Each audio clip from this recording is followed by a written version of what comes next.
Catherine, and it's tremendous to be here. Hi, I'm Tom, and it says that below my screen, which is great.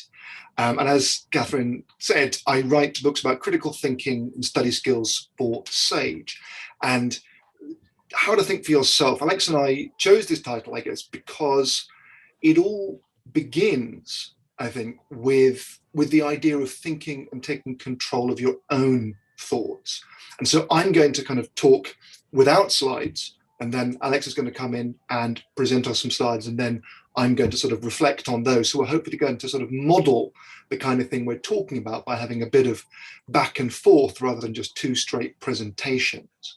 And we chose this framing of how to think for yourself because I guess all of the good stuff to do with studying, taking control of your time and your attention, reading, engaging, it's about thinking for yourself in the sense of coming up with a way of working that works for you, that allows you to organize a form of critical engagement, that allows you to test other people's ideas in a meaningful way, to rather than take for granted the information and the ideas on screen and just parrot them and repeat them, that instead allows you to talk about the ways in which they may fit together, the ways in which they may or may not be accurate or correct, the ways in which they can be tested. So rather than talk generally, I want to start very quickly with some general ideas about time and attention. I'm particularly, I suppose, obsessed with a paradox of our times. And that paradox is that all of us have more information at our fingertips and more high quality information than anybody has ever had before in history. But at the same time, it's never been more difficult to make sense of this information and to some degree to filter it with confidence. There's never been more high quality information in the world, and yet we're in the middle of, I guess, a collective crisis in our ability to talk and think critically about this information and to do so confidently. Now, a lot of people talk about information overload and the idea that, we're sort of drowning in tidal waves of information. In some ways, I find this unhelpful. It seems to me that information overload isn't the best description of the challenge and ways of dealing with it. That in some ways, it's more useful to talk about an asymmetry or imbalance between, on the one hand, doubt, and on the other hand, certainty. So if you imagine on social media, if I wanted to attract attention, provoke reactions, and so on, I would express a strong and confident opinion. I would express a shocking statistic. I would shout loudly and make a bold claim. Perhaps the least viral thing I could possibly say on social media is, well, I'm not sure. Well, I don't quite know what to think. Look, it's complicated. Hang on a second. And this is incredibly obvious, but I think it's also fundamental because the psychological asymmetry or imbalance between, on the one hand, doubt, and on the other hand, certainty and strong emotion, this creates some incredibly powerful incentives towards anyone, anything willing to express certainty and confidence. Even in an event like this, it's very easy to sort of try and play the role of guru, I guess, to say, here are, 10 things you should do. It's a great format. Here's 10 top tips. Here's 10 things you can do. We use tools like that to help people, but there's a danger. And the danger is that we ignore or neglect the fundamental ask of pausing to think for yourself, of pausing to doubt constructively, and of taking a moment to ask, well, hang on a minute, what's really going on here? What would it mean to think critically about what's on the screen, what's in front of me? How can I control it? So, practical advice. This is where the practical advice comes in. What I want to suggest is that constructive doubt is very different to just cynicism or dismissiveness or relativism. Cynicism is assuming that everybody has an ulterior motive. And relativism is, in an extreme case, assuming that there's no such thing as truth. You say your stuff, you have your facts, I have mine, we all have our different views. Constructive doubt is to say that to pause and think twice about something and to put it to a meaningful test is to try and assess how well it does or doesn't correspond to the way things actually are. It's to begin a process of investigation, which is reality-based. And constructive doubt as a habit of mind, I think in turn, I want to suggest there are a few habits that help us put constructive doubt at the heart of our studies and that can help us feel that we have some control, that it's a meaningful thing to investigate and test and think for ourselves. In particular, I think we need to be curious. We need to be open to new ideas. We need to accept the fact that there's stuff we don't know that may be important and interesting and worthwhile. We need to be empathetic because we need to believe that it's possible for us or other people to be wrong. If you lack empathy, if you're convinced of your own rightness, you're never going to learn anything. We need to be particular in the sense that doubt is always about something in particular. And so we need to be interested in how it's possible to gain reliable or better knowledge or understanding in a particular area. There's no one size fits all. And I think above all, this is what I'm going to wrap up really, we need to be able to confess uncertainty in a constructive way and to turn a comment that says, this is how I feel very strongly about this. This is where I'm coming from. This is me. Instead to say, well, what do you think? I'm not sure. We need to turn the expression of uncertainty into something powerful that invites collaboration and investigation, rather than into a kind of fatal weakness whereby what we're saying is outcompeted in the social media and information ecosystems. So I've spent quite a long time saying this, but I repeat it in all the talks I give because I think if we don't pause, if we don't think twice, and if we don't ask what it means to doubt constructively, we pretty much can't think for ourselves because we're always going to leap towards some kind of certainty or towards despair, towards some kind of cynicism or relativism. And so my invitation to you and my starting point for this is to ask what it means for you to make constructive doubt something liberating, something that's part of your daily practices, something that's a necessary first step to taking control of your time and thoughts and attention. Over to Alex. Thank you, Tom, and hello, everybody, and thank you for coming. What I'm going to do now is share the screen with some slides I have. What we'll do is Tom and I will be going back and forth. So I'll look at a few slides, then leave it over to Tom, and then he'll go back to me. What I want to do now, I'm just going to make these bigger, is to go over some, if you like, tips, tricks of the trade, how to think for yourself. Obviously, that's what we're here for. That's what being critical is really all about. It's about thinking for yourself. I want to look at it now in terms of, here's some advice that you can apply to your essays, exams, oral presentations. Obviously, I'm kind of defaulting to essay presentations, but it doesn't have to be an essay by any means. When you're assessed in academic contexts, university, sixth form, high school, what it means to be critical is not going to change. So what I want to do right now before I get to this, the next slide, is just to make a bit of a disclaimer. I want to apologize if anything I say comes across remotely as patronizing. The reason I say this is because I am aware that with the number of people we have here, going over this in what I hope is a very how-to manner, do this, but don't do this. If it touches on something you already know about, which I'm sure it will, and you roll your eyes and say, well, I already know this, Baratta. Why are you wasting my time? I'd rather have that than basically say, well, I don't want to say this because they might know this already. You might know everything I'm about to say, or I certainly have thought about it, and that's fine. But what I want to do is just present this very visually. And because I am a visual learner, does not mean you have to be a visual learner also. But here's my opinion. You may disagree, and that's good if you do. That shows you're being critical from the get-go.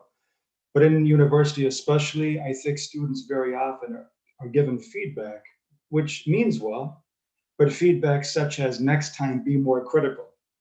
Your essay needs to be more critical, but no one necessarily tells you what it means to be critical.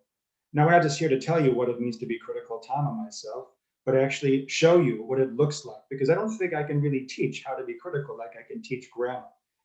But I can certainly show you examples of what it means to be critical. And by the same token, if you do the opposite of what I tell you today and the opposite of what Tom tells you today, then you're going to be very uncritical in your writing and assessment. So let's get started. So with all that said, we talk about critical thinking. It's really a three-part process. Critical thinking, well, actually, let's back up. It's critical reading. You read the textbooks, the journal articles, but contrary to popular belief, some of your background reading for your essays and exams could also be a blog. It could also be a TV interview, a newspaper. But I think books, book chapters, and journal papers are going to be the main kinds of reading you do.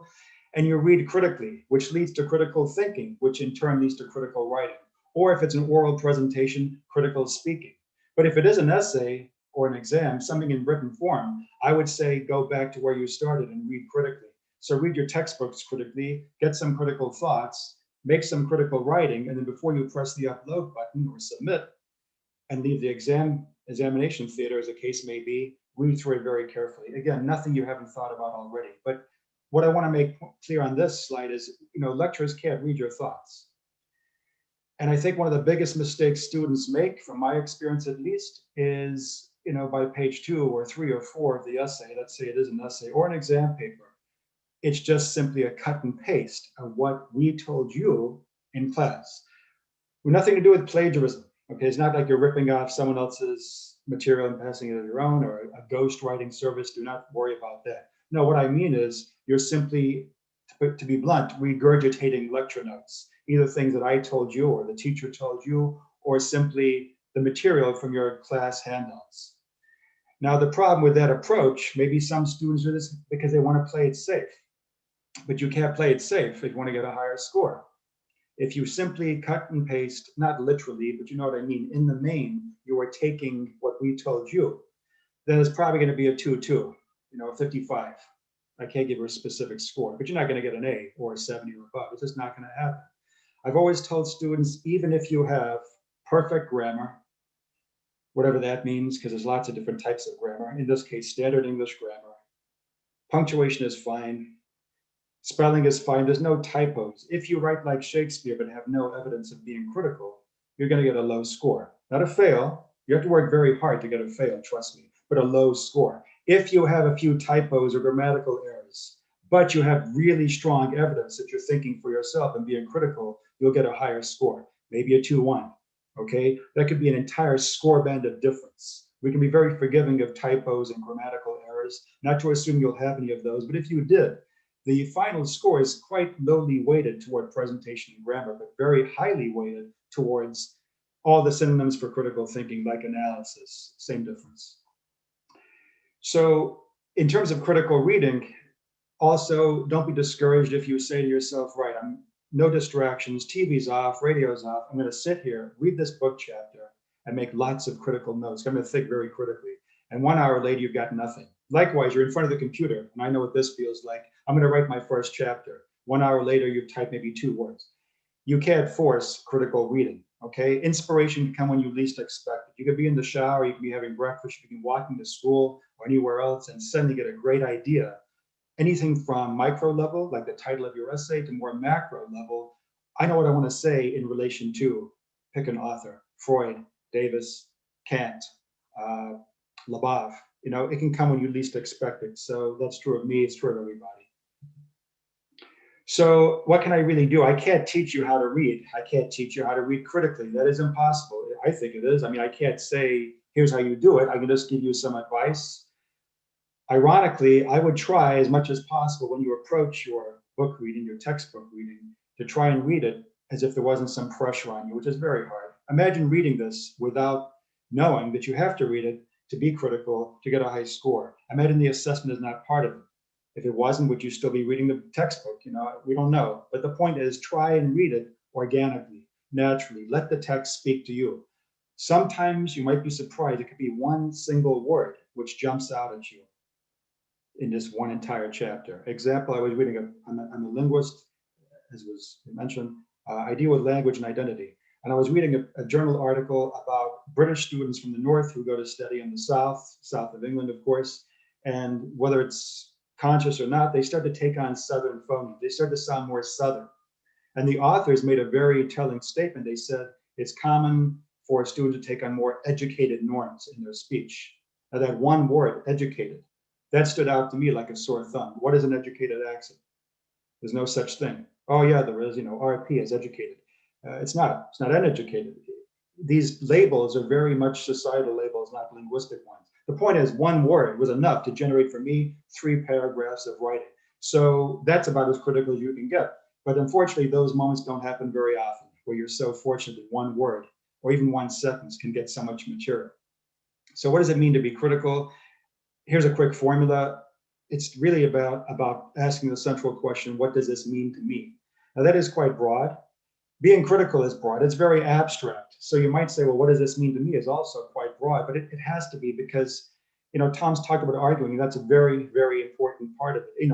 Questioning, doubting, or finding, what might be the chinks in someone's armor, and weaknesses in their argument. But it's lots of things. So including argument, that's one of the things we'll talk about. So what I'm saying is, what does this mean to me has to be broad, because it then means, do I agree or disagree? And if so, why? But it can also involve giving an example of what the text means to you without making an argument one way or the other. It can also be about explaining what the text means to you without taking a stand. Those are 4 main ways that you can be critical. Examples will be shown, but that's what I think is a central question. What does this mean to me? Which is more than just, do I agree? Maybe you do. Why? Do I disagree? Why? But I can think of a great example for this word, sentence, overall book. Great. And making sure the interpretation is entirely yours. Those are the 2 main bits of advice. And you'll see examples, I promise, to make this more hopefully concrete. But if, once again, all we see is what we told you in class, that does not prove that you're thinking for yourself. How do we know you understand what you're writing about if all you do is tell us what we told you? And I see this far too many times, even at graduate level. And it doesn't show the student is really thinking for themselves. My last slide before I hand it over to Tom. Let's practice now. We have 2 sentences. To read those 2 sentences, we could do in probably 3-4 seconds. Easy. To critically read them might take a couple of minutes. Doesn't have to. Don't assume if you spend a lot of time you're going to get something critical. I mentioned earlier that might not be the case, but sometimes things can jump out at you very quickly, and in a matter of seconds, or at least a minute or so, you have some critical ideas, i.e., you're telling us what it means to you, and it's your thoughts, not your teacher's. So we've already read these sentences probably 3 times over. We don't need a lot of time to read these sentences, surely not. But if we read them critically, I'm just going to throw it open to everybody now. If you don't want to talk now, that's fine. Maybe later you can post your comments if that's possible, or share your thoughts. But the first sentence is true. Cape Town in South Africa was about to run out of water. Fortunately, it did not. One of the proposals was to drag an iceberg from Antarctica to Cape Town. I'm not making it up. Okay, think critically. What does that mean to you? And it's hard to think on cue. I know, but let's, get us start somewhere, right? So you could say, well, I don't agree with this. It's not going to work. Here's why. Great. You could say, I do agree. Here's why I think it has merit. Or you could say neither. Right now, maybe you're sitting on the fence, but you can think of a good example of what? How this might be used in the future, how it may have been used somewhat differently in the past. You could explain it in your own words, your own words. I'm not saying there's only 4 ways to approach being critical. I'm just simply giving you 4 ways to make this more concrete, because that's what this is about, making this concrete. Okay, we got some comments. Brilliant. Let me read these. Oh, no. Well, we have comments, but not about the material, but that's fine. And then the second one, you might say, well, it doesn't matter if you're a Star Wars fan or not. It's certainly more, can we say, accessible, but it doesn't matter if you're talking about Star Wars for a film studies class, which is completely relevant, or psycholinguistics, and how do we acquire our first language? No one really knows, or anything in between. I've had some good answers in the past from students, that Disney is somewhat of a pioneer. You may or may not agree. That's great. That shows you're being critical. With racial diversity, it's trying, with Shrek, nothing to do with race, but it certainly challenged the notion of what is beauty. The Princess and the Frog, the first African-American princess. And Jasmine, in Aladdin back in 93, I believe. So it's been around a while, not Disney, but these, can I say, changes. So the point is, why would then Disney not want to reflect this in a trilogy as huge, well, more than one trilogy, such as Star Wars? Why would Disney not want to reflect the diversity that goes on in front of and behind the camera? Then again, some have said, well, it's tokenistic. Not that they're against it, but they feel they're just doing it for the sake of doing it. So those are three different perspectives. One is more of an overt argument, two are somewhat argumentative, but not in the sense of agreeing or disagreeing, just giving examples. Okay, seems like maybe the chat is disabled. We've had one person post that as a question, so I'm not sure. But what I'm gonna do now is hand over to Tom. Yeah, it looks like the chat is disabled, so maybe we can get that up and running. But yeah, I'll have a look at that, sorry. No problem. So I'm gonna stop sharing now. I'll get the slides back, of course, but I'm gonna hand it over back to Tom. Thanks, Tom. Thank you, Alex. And I'm gonna start talking about Star Wars now. So for me, the two things I suppose I really want to build on from those foundations and fundamentals Alex has been talking about is this very personal aspect of how it feels, of what it means when it's kind of going right. And there's two elements for me that are worth bearing in mind: conversation and iteration. And I say those two things because for me, this idea of working out what you think about something and expressing it, I think the two things that I always bear in mind are, first of all, that it's iterative, by which I mean it's about being in critical dialogue with yourself and your own thoughts. And if you don't leave the time for that, and if that doesn't take place, then by definition, you can't gradually, incrementally work towards a kind of critically interesting take. So let's say that you are interested in the question about Disney and Star Wars and diversity and so on. Now, the first thing you do when you think about that is you have some reaction. Do you think, yeah, that's really interesting? Yeah, I did notice that the recent trilogy had, a greater diversity of cast members. I wonder, let me check. I'm going to look that up. I'm going to have a little look, and I'm going to see online who was in the movies. Now, I remember, oh yeah, if I look at what's going on The Mandalorian on Disney Plus, there's sort of some more interesting cast stuff going on there in the Western genre. So I wonder what's been written about that. I've got these feelings, I'm going to test them out. There's a process. You might go and read some things. And just like Alex says, there might be a paragraph in some of the things you read or watch or listen to that really sparks a response. And that sparking of a response is serendipitous. It will there will be something that hopefully will trigger thoughts. And you'll be like, yeah, actually, there's a piece about Lando and the changed nature of his character and the casting of it and how he presents differently.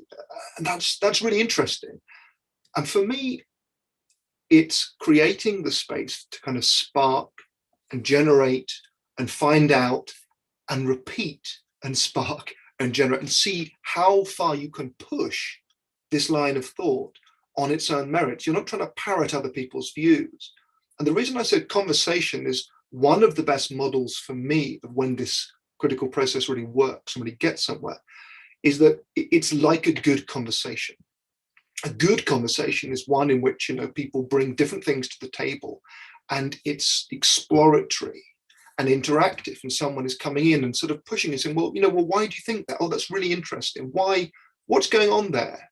What do you mean? Well, what about this? Have you considered that? And in general, when you are seeking out sources and engaging with them critically, it's like you are in a conversation, kind of with yourself and and other voices and other sources of information. And that's why I think Alex's other point about letting, if you like, a source speak for itself is very important. Because if you want to maximize the chance of kind of sparking into a critical response, you do need to let other people's voices and the information sort of work on you. If you go to a Wikipedia article looking for a fact, fair enough, you want to check this particular piece of information, but you're going to extract that to a particular purpose that you've already decided. It's not going to be generative. Whereas if you go to an essay about Disney, about the Disney Corporation, and it's long and it's interesting, and you let it work on you, and you don't have a preconceived idea, but you do, metaphorically or literally, have a pen in your hand, ready to kind of leap on that moment, and someone says something, and you say, yeah, I hadn't thought about that, or no, you're not right, I really disagree with that. That's when you start to generate. And the difficulty about this, of course, is that it's conversational, it's iterative, which means there's not a right answer, there's not a final destination, and there's not a kind of safe, perfect final product, which then you've answered the question, you've got 10 out of 10. In some ways, it's a much riskier performance than that, because you're putting on display a series of critical engagements. And I think to embrace that is a very difficult but a very worthwhile habit to develop. Now, there are plenty of tips and tricks one can use, and they will work differently. I can talk about what works for me. It won't necessarily be what works for you. I do tend to print stuff off and read with a pen in hand and kind of scribble on pieces and literally use writing no or yes or wow in the margins as permission to generate. I do the same to myself. I work on my computer and then I print out my work. And I try to read myself as a kind of critically engaged conversationist. I read back my own stuff and I'm writing, well, why? Why should I care? No, it's not, that's not good enough. This begs a question. And I'm trying to generate, in a sense, energy and excitement. I read stuff out loud and I do talk to people and I share my work with others. Now, some of you might think this sounds just crazy or not at all like what you want. And some of you might say, yeah, no, I do like doing this. And so I think that kind of honesty about an iterative process that works for you, but it does have to be iterative, by which I mean, if you just hit the deadline and you've just kind of dumped the information on the screen and we've all been there and it's, you've proved you've done the reading. Okay, fair enough. You've done that. You've passed, let's say. But the critical stuff is what happens over the next 4, 5, 6, 7 days or beyond. When you read it through with a different kind of hat on, you see where you can push things further. You test your own ideas. You encounter yourself as a reader. You enter into dialogue with your own thinking. And I do think that in some ways, the question of tone and technique is really important, a tone in which you feel able to be your best self. That's why I say conversation is a great model. I don't regularly teach at a university. I have taught. I sort of do more eccentric stuff, I guess. But I'm always asking people to try and explain to me. I say, well, what do you mean by that? Well, that's a really interesting point. I'd like to hear a bit more about that. Or that's a great theory. Let's test that. Or have you heard of this person who's written about it really interestingly? That conversational tone for me captures the kind of constructive iteration that we can make our own. And I would just end with a reference to one of my favorite random bits of Reddit. Now, I think it's very easy to be dismissive about online forums and so on. In fact, places like Reddit can be really great models of critical engagement, as well as really great models of incredibly harsh, unsavory, and unpleasant engagement. There's a subreddit called Explain Like I'm 5. I have young children, so that's kind of quite resonant for me. And it features tens of thousands of attempts by people to explain complex ideas as simply as possible, as if they were talking to a 5-year-old or a 6-year-old or a 7-year-old. And at its best, there's something I think extraordinarily powerful and interesting about the attempt to talk someone through an idea step by step in fundamental terms that don't take much for granted. because to find your own words, you do really have to think about what's going on. It can be a great discipline to imagine that a child or a young person or someone at an earlier life stage than you has said, look, okay, that's great, you're doing this project about Disney movies, but I just, tell me about it. I don't get it at all. Where did that start? What's going on? You might say, well, it's really interesting. If you think about it, we can look across the output of this studio over, the best part of a century. And it's going to tell us some quite interesting stuff about society, among other things. Now, I've noticed that in particular, look at the Star Wars movies, which obviously were Lucasfilm. They weren't Disney originally, but they were taken on by it. They produced in this way. There's been this analysis of them. We can see they had this cast. And now, 3 decades later, they're doing this for these reasons. There's this great essay. It makes you think that sort of, for me, it doesn't sound very academic, but actually almost the least important thing is the kind of putting the technical polish on the vocabulary. You've got to be clear, you've got to be precise, you've got to be accurate, you've got to do the stuff you need to do to express yourself clearly. But I think, and I don't know if Alex will agree with me on this or not, that one of the worst things you can do is sort of ventriloquize what you think an essay ought to sound like. Like you have to abandon your own voice, throw it away, and learn to talk like a kind of vague, like an article in a journal. You have to vaguely sound like someone who knows what they're talking about. And so you have to put everything in the passive. You have to dress things up. You have to throw in references, even though you haven't read the articles. You just have to have like Chatfield 1981, Baratta 1997. You have to sort of throw all that stuff in and play the game. Now, there is a bit of a performative game to be played, but if you're going to think for yourself, really, you have to get away from all of that and spend some time outside the performance, asking questions, following them up, explaining to, an imaginary young person or to someone who doesn't care why they should care and what's going on and why you care and why, of all the things you've read, this little point here feels important and worth following up on. So iteration and conversation and explanation. That's the little triptych I want to suggest. Back to you, Alex. Thanks, Tom. I'll share the screen again. As I'm doing that, I do agree with what you said. You don't want something to be read and to come across as, withholding your ideas, whether they are arguments or illustrations. And also when you're reading a piece, as Tom said, pen in hand, or, it's a Word document, you're going through, not necessarily sentence by sentence. As I said, let the reading speak to you. Because if you try and get something out of every single sentence you read in every single book, you're not going to have enough time. And it's quite a mechanical way to do it. You might not read anything of interest the first 5 sentences. You are engaged, but it doesn't say anything to you. But maybe sentence number 6 really screams out at you and you have your little comments. What does this mean? You'll find that by being critical, you're going to ask a lot of questions. And it's the answering of those questions which is then revealed in the writing. And we can say, yes, this person is thinking for him or herself. It's great. So what I want to do now is I'm going to move through this fairly quickly because I'm conscious of time. I was going to watch a film clip. I'm going to have to skip that. I thought I would anyway, because if I watch the film clip, Tom and I are not going to have time to do the things we want to do. But it's just one sentence. Some of your teachers will give you a page and a half of instructions for your essay, which you might prefer. Others will pretty much leave you to figure it out for yourself. That does not mean they will not help you, of course not. But they want you to be critical from the first hurdle, if that's not a very good way to say it. But from the beginning, think for yourself. So we have one sentence. How would you read this? Well, again, you can read this sentence in probably less than 2 seconds.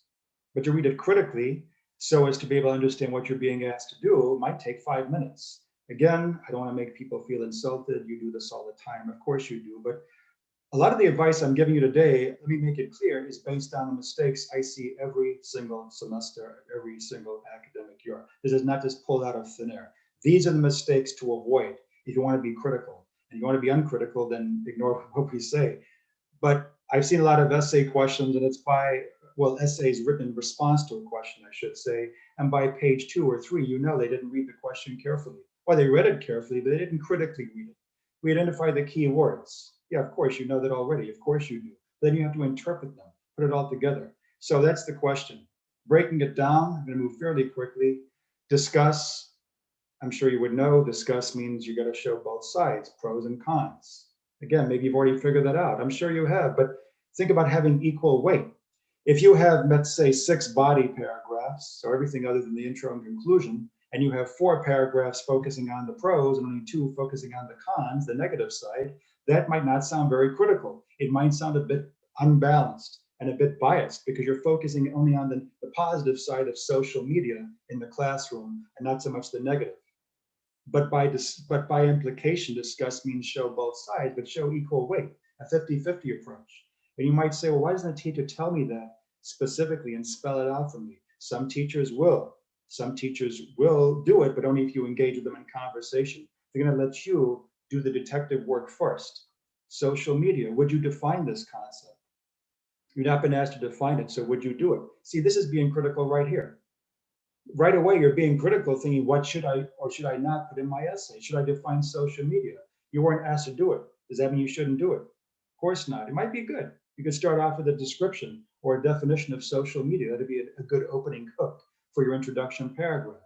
How many? Well, media is plural, of course. Medium is the singular. So for a 1,500-word essay, how many different types of social media would you include? See, this is critical thinking right now, before you even typed a single word. I would think for myself, 3 is a good number. It's always better, I would say, to have depth rather than width, because if you have a 1,500-word essay and have only 3 topics, but great coverage and great, critical discussion, that's better than having 6 topics and a rather superficial analysis, because you don't have the word count to discuss 6 topics in detail. Maybe 2 or 3. 1 would not be enough based on the question itself. Even the auxiliary verb has, you might think this is very boring. I mean, why would I care about a word has? If you take out the verb has, that's going to change the entire sentence completely. It'll change your entire understanding of the sentence. It'll change, not in a good way, how you approach the sentence. Well, how you approach the question in sentence form, in a statement form. Discuss how social media impacted means it's no longer impacting.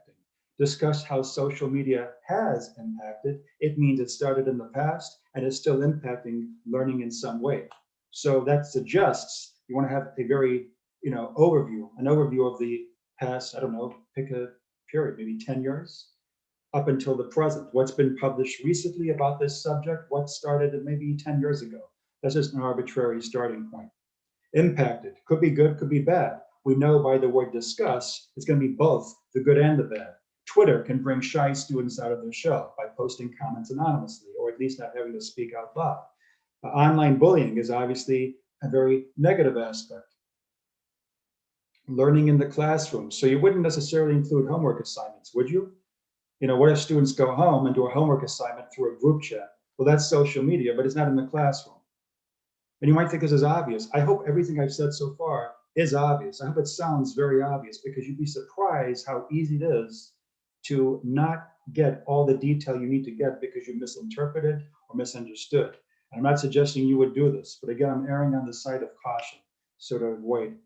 I got to say goodbye. It was Psycho, by the way. If you want to see the film Psycho, do not watch the remake in '98. Watch the original. There's one scene where Norman Bates' face is split in light and dark, what they call chiaroscuro. But that's the same question. What does that mean to you? If you see a character in a horror film, half in light, half in dark, it shows the split personality of Norman Bates, the good and the bad side. That's just one sentence extra. And that's the thing about being critical. It doesn't mean pages and pages of this deep discussion. You can have pages and pages of waffle and say nothing.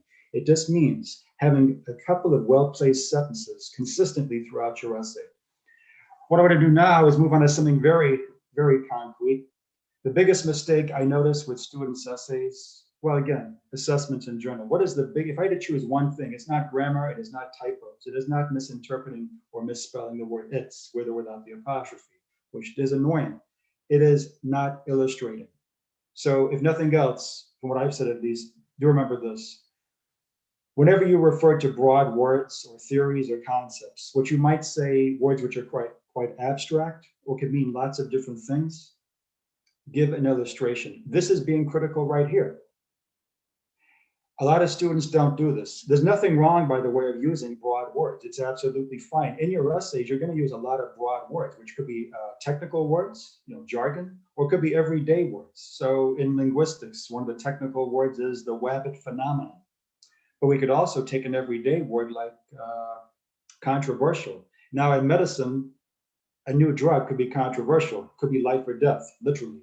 In linguistics, we don't think about that. It's not relevant. In linguistics, we might say, Korean and Hungarian are related, maybe. But that's quite controversial. No one's going to get hurt. It just means it's far-fetched. But explain, illustrate. I didn't say give a definition. Let's try now. The bottom of the page, even if you're not a linguist, I know you can do this. If you can be critical with a subject which is not your own, how much easier if it is your subject? Okay, it is common for infants to display errors when acquiring their first language. Okay, what do you think is the big, broad word, which can mean lots of different things? A word which is maybe a little bit abstract. You could say, well, first language is very broad because there's thousands of languages, right? Well, there is, but we know what language means. We know what we have a grasp of it, whether it's English or Dutch or Budoshasky, we know what language means.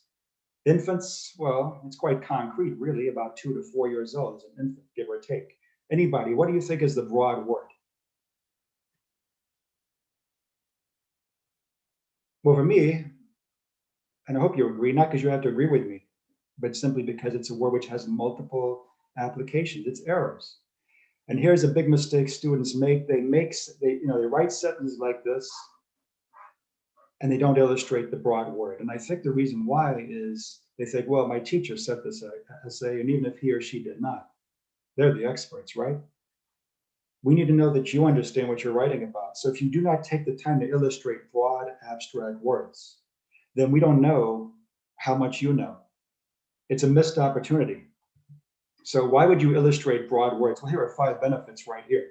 It reflects your critical thinking. That's the first reason. As long as the illustration you give, I say illustration, example, comes from you and not from the teacher and not from what you heard in class. It also helps guide the reader. Some people say write for idiots. Well, we're not idiots, but we're not mind readers, like I said before. We don't know what you're thinking unless you put it on the page. We have no idea. How can we know? Give examples. It acts as support. So support is not just quotes and paraphrase of other people's studies. That's one example. It also is support when you give illustrations. It makes the writing more concrete and less abstract to illustrate broad words. And most of all, it proves you understand what you're saying. Here's an example right here. We take the original sentence, we give an example. If this example given is not one I can recognize as something I told you, that's it, brilliant. It really is that simple, but give lots of examples of broad words throughout your essay. So hypercorrection often occurs, such as I go. Okay, when my daughter was 9, she said, Daddy, I catched a cold. That's what we call in linguistics hypercorrection. We're just given an example of hypercorrection. Are we finished? Well, no, of course not. 2 sentences is not a paragraph, but you're off to a good start. The next sentence could be a reference to the literature. Maybe Chomsky or Labov, 2 big names in linguistics, talk about hypercorrection. Of course they do. Then what do you think of their quote? Do you agree, disagree? That'll be the last part of my presentation. Not yet, I'm going to hand over back to Tom, but we're going to look at examples of 4 approaches to what you can do with the quotes you use. But for me, in a nutshell, there's a million things Tom and I could say to you, but for me, if I had to just choose one thing, this is it. Illustrate broad words, theories, concepts. Please do that. Please not assume anything. My teacher knows what I'm talking about. No, they don't, unless you tell them. I'm going to hand over back to Tom now. I'm going to be relatively brief so we can get to a few questions and so on. I'm nodding away here, which is just as well. I suppose I could be critical, but critical, it doesn't mean disagreeing. It doesn't mean having an argument and saying you're wrong. In some ways, it means listening very attentively.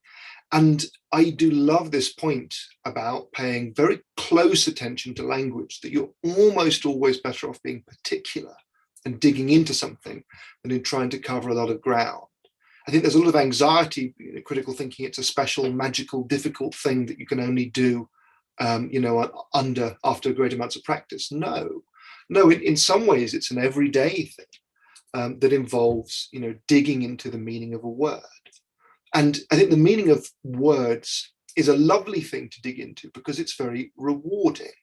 If you dig into phrases and words and their history, you often are kind of given some of the questions that you need to ask. We dig into the word errors, and it gives us the question as to, well, what constitutes an error? What does it mean to be wrong? Why would one be wrong?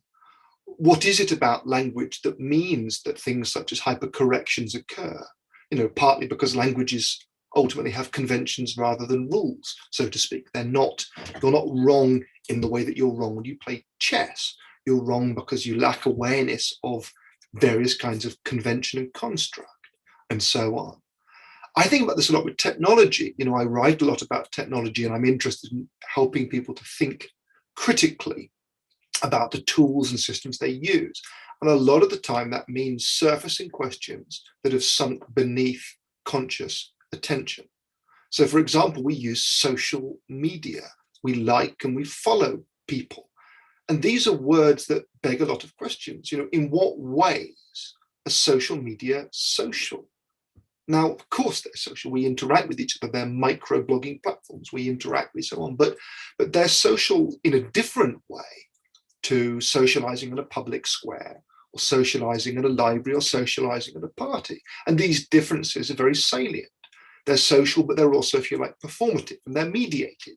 In fact, mediated socialization is a really kind of rich way of thinking about what we're doing online and how it's different from interpersonal face-to-face socialization. Not worse, but different, because mediated socialization means we can do it asynchronously, if we like. We can do it through images and videos. We can edit.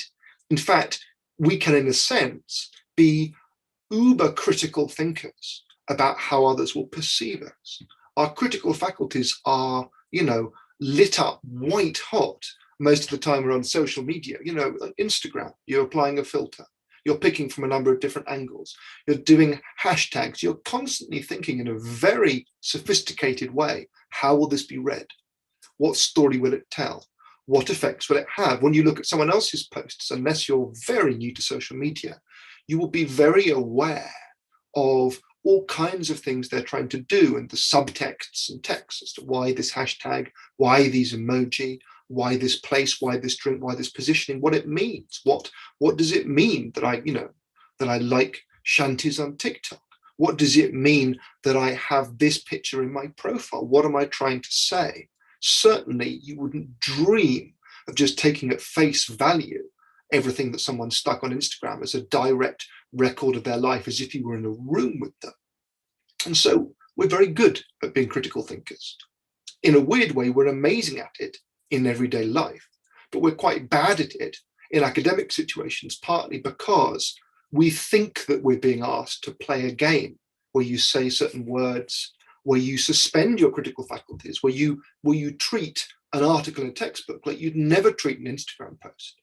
But in fact, the skills you use for reading someone's Instagram account can help you read the title of an article in a journal and say, well, why have they used that word? What comes packaged up with a word like autoethnographic, which sounds very obscure, which begs illustration and clarification. And once you do that, you start to say, well, actually, no, this is an area. This means using your own behavior as the subject of an ethnographic study. And actually, that's a loaded thing to do. That's a choice that brings certain things with it. Social media, mediating social encounters. And so, in the nutshell, I think to give yourself permission to relish micro critical engagements, to use the skills that you have, that you deploy across other areas of your life, to unpack a word with confidence. It's not coming from an instructor or a journal, so it's beyond critique. Quite the reverse. It's coming from an instructor or a journal, so it begs a particular kind of critique. It's asking you to unpack it and to, if you can, enjoy the process. Thanks, Tom. I do agree. That's a good point. Yeah, we're critical all the time. We are critical thinkers on a daily basis. We just don't realize it because if we're critically thinking about something we enjoy or is more accessible than, say, textbook reading, then maybe we don't really give it much thought. We spend time analyzing a film from the camera angles used and the color and lighting. You may have a favorite director, for example. That's being critical. And then asking the question, what does this mean to me? What does the use of low-angled shots mean to me? It means a character looks intimidating, which might mean different things if it's a drill sergeant like Full Metal Jacket or the Sphinx or something like this. This is being critical. We could spend 15 minutes looking at ingredients on Asda brand Weetabix and deciding, yeah, I'm going to save money, but is it the same ingredients or the same quality as the brand name? Or should I buy this wine over this wine for the dinner party, which hopefully we'll have more of now things are opening up? Is this wine better? Is the bouquet? You see where I'm going with this? That's about being critical. Two quick things. One person identified the word errors, so well done. We're going back a bit. Errors. Phonological, pronunciation errors, pragmatic errors, grammatical errors. That's why that word needed to be, unpacked. Also, someone asked, can we reduce critical thinking to asking questions? I say yes, because the questions we ask as we read critically are going to reflect a lot about how much we agree or disagree or what it means to us. Okay, I'm going to move fairly quickly, but I think it'll still be enough to get the idea. Okay, so illustrate broad words. Another big mistake students make, and as a result, they lack or don't have as much critical writing as they could. They don't make quotes work for them. Whenever you have a quote, it doesn't have to be a direct quote. It could be a paraphrase or a summary. Whenever, in other words, you refer to someone's name and a year in a bracket, so it shows you've done some reading, do something with it. If not every time, then at least 80%. Really, do not leave quotes hanging. Make quotes work for you. Very important. And here are where we have four basic approaches. You can agree with the quote.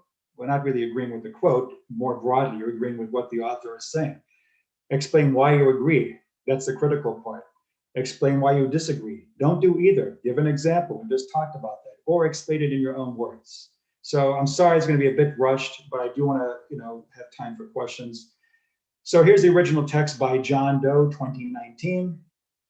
John Doe is saying basically, the way we speak when we're just, quote, being ourselves is who we really are. But in British society, certain accents have less prestige than others, whether we like it or not. Linguistically, there's no such thing as good or bad language. That's nonsensical, of course, but in society, we think differently. So this person agrees with Doe's comments. Are indeed relevant. Well, that's another way of saying I agree with John Doe. That's another myth. Depending on who you're writing for, can I say I? We can't really don't have time for that discussion, but there's other ways to say I agree without saying I agree. If something is indeed relevant, well, that says that you pretty much agree. Or maybe not, maybe about to attack and say it's relevant, but it would be very uncritical, I think, to agree 100% or disagree 100% with somebody. You're going to find, strengths and weaknesses. This person then gives an illustration about the teaching profession, maybe, and how people might be perceived as professional based on how they speak. So you could say, well, two things are happening here. In the main, it's an agreement, but it's also a quick illustration. Yeah, and that shows the writer is being critical. And in this case, just by adding one sentence. Is that all they need to do? Well, of course, and we need to have more than just one extra sentence. We know that. Well, actually, to be fair, they've added two sentences. It's three sentences total, but they've really fleshed it out in sentence 3. So what I'm saying is, it's just a couple of sentences consistently positioned throughout your essay. Here's a disagreement. Total disagreement? I wouldn't have thought so. Of course not. You just say Doe makes a valid point, which means I do agree with Doe somewhat, but not entirely. And here's why. There's much more accent diversity, even on the BBC, which historically everyone sounded, well, they spoke RP, received pronunciation. So, and people who do not modify how they speak, this linguistic defiance, I like that term. So there's disagreement. Now, how about neither? Just giving an example. This is being critical. But if everything I read here, I can trace back to the lecture notes or class discussion or the class handouts that are posted on Blackboard, it is no longer valid. Does that mean you'll get a low score? Well, no, it shows you're making an effort, but you're making an effort by quoting the teacher. You're not thinking for yourself. How do you make sense of Doe's original point? Here, Agree, disagree, don't know, don't care. As far as I'm concerned, the writer might be sitting on the fence. I don't really care. They're giving an example, a very clear example about these snap judgments we make. And finally, explanation. What's the difference? Explanation is basically saying, here's what dough means in my words. Here's what I think dough is saying. And in sentence 2, the explanation is made very quickly and very clearly. Societal connotations of accent or language in general. People get bent out of shape for those who say he go and not he goes. And if you say bus and not bus and all this jazz. So that's what it's really alluding to. And a final exercise, clearly don't have time. I'm going to wrap this up. All I'm going to say at this point is the main advice I've given a lot, so has Tom, but if I had to say one thing only, illustrate broad words. So if you make a sentence like the first one, that's fine. The sentence by itself, it's like a piece of meat. It's what you do with it that counts. What are the broad words? Lots of them. Priority on provision of services. That means a million different things. What do you mean? Give me an example. Mental health, physical health, diseases, conditions, what? Local communities, that's huge. I mean, what does it mean? Again, I don't mean give a definition. Give an example, give an illustration. Can you do that? All of that in one sentence? No, you might need to have an entire paragraph to follow this to give examples. And the quote from Smith, broad words, culture is huge. How many cultures in Britain? There's more than just British culture. You got English culture, you got Northern culture, Southern culture. You see what I'm saying? Lots of ways to unpack these broad words. Film analysis is also huge. So the last thing I'll say is when you come across, as you will, lots of words which all mean the same thing, don't think it's just overload. Just think they're all saying the same thing by and large. So criticality, unpacking, evaluating, questioning, probing, same difference really. Okay, I'm going to stop now. These are some links to the Sage Study skills, and I'm going to stop sharing. I'm going to stop talking.